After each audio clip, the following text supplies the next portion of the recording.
The Raven by Edgar Allan Poe. This story is available in the public domain.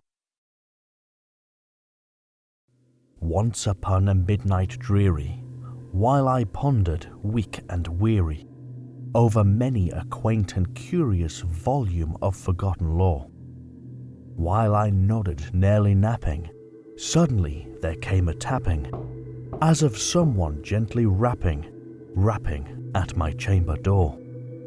"'Tis some visitor," I muttered, tapping at my chamber door. Only this, and nothing more.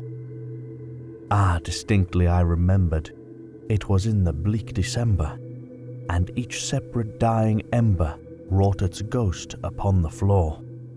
Eagerly I wished the morrow, vainly I had sought to borrow from my books surcease of sorrow, sorrow from the lost Lenore, from the rare and radiant maiden whom the angels named Lenore, nameless here forevermore.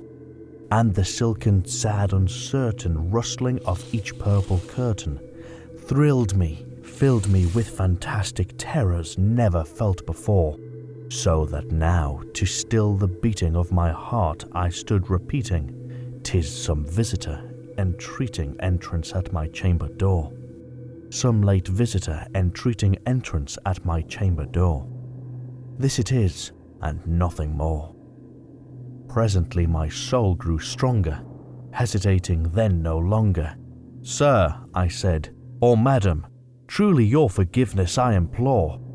But the fact is I was napping, and so gently you came a-rapping, and so faintly you came tapping at my chamber door, that I scarce was sure I heard you. Here I opened wide the door, darkness there, and nothing more. Deep into the darkness peering, long I stood there wondering, fearing, doubting, dreaming dreams no mortal had ever dared to dream before. But the silence was unbroken, and the stillness gave no token, and the only word there was spoken was the whispered word, "Lenore?" This I whispered, and an echo murmured back the word, "Lenore." Merely this, and nothing more. Back into the chamber turning, all my soul within me burning, soon again I heard a tapping somewhat louder than before. "Surely," I said, "surely that is something at my window lattice. Let me see then where thereat is, and this mystery explore. Let my heart be still a moment, and this mystery explore. 'Tis the wind, and nothing more." Open here I flung the shutter, when with many a flirt and flutter, in there stepped a stately raven of the saintly days of yore. Not the least obeisance made he, not a minute stopped or stayed he, but with the mien of lord and lady perched above my chamber door, perched upon a bust of Pallas just above my chamber door, perched and sat, and nothing more. Then this ebony bird beguiling my sad fancy into smiling, by the grave and stern decorum of this countenance it wore. "Though thy crest be shorn and shaven, thou," I said, "art sure no craven, ghastly grim and ancient raven, wandering from the nightly shore. Tell me why thy lordly name is on the night's Plutonian shore." Quoth the raven, "Nevermore."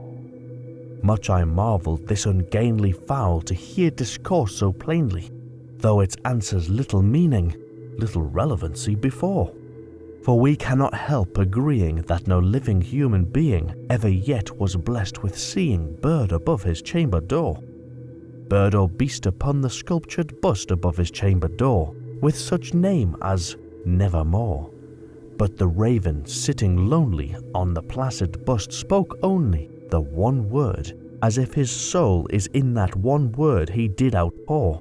Nothing further than he uttered, not a feather then he fluttered, till I scarcely more than muttered, "Other friends have flown before.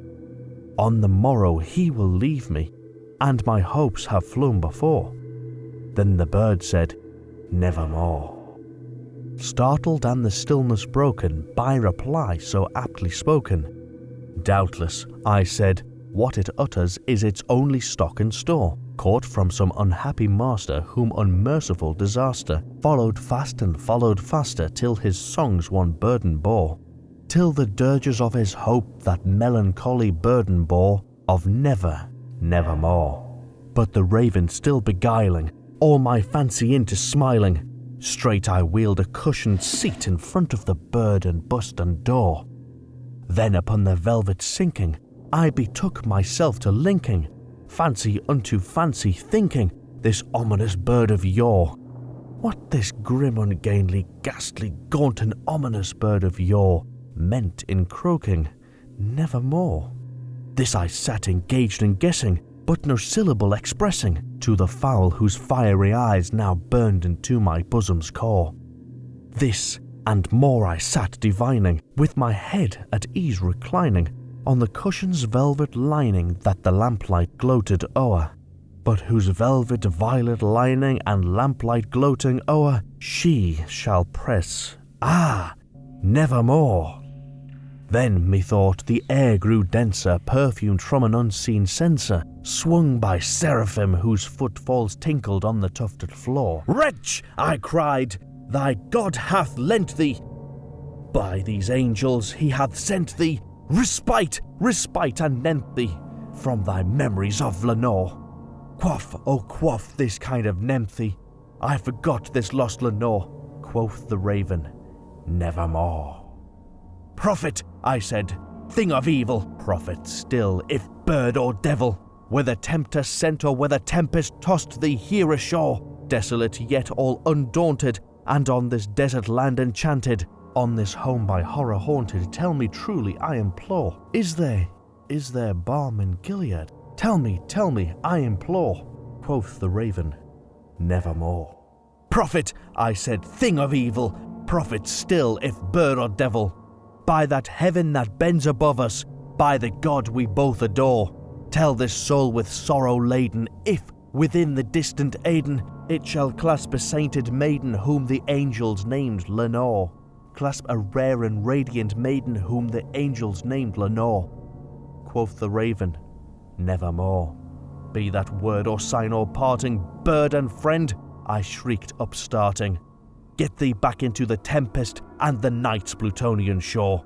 Leave no black plume as a token of the lie thy soul hath spoken. Leave my loneliness unbroken. Quit the bust above my door. Take thy beak from out my heart and take thy form from off my door," quoth the raven, "nevermore." And the raven, never flitting, still is sitting on the pallid bust of Pallas just above my chamber door, and his eyes have all that seeming of a demon's that is dreaming, and the lamplights o'er him streaming throws his shadow on the floor, and my soul from out that shadow that lies floating on the floor shall be lifted nevermore.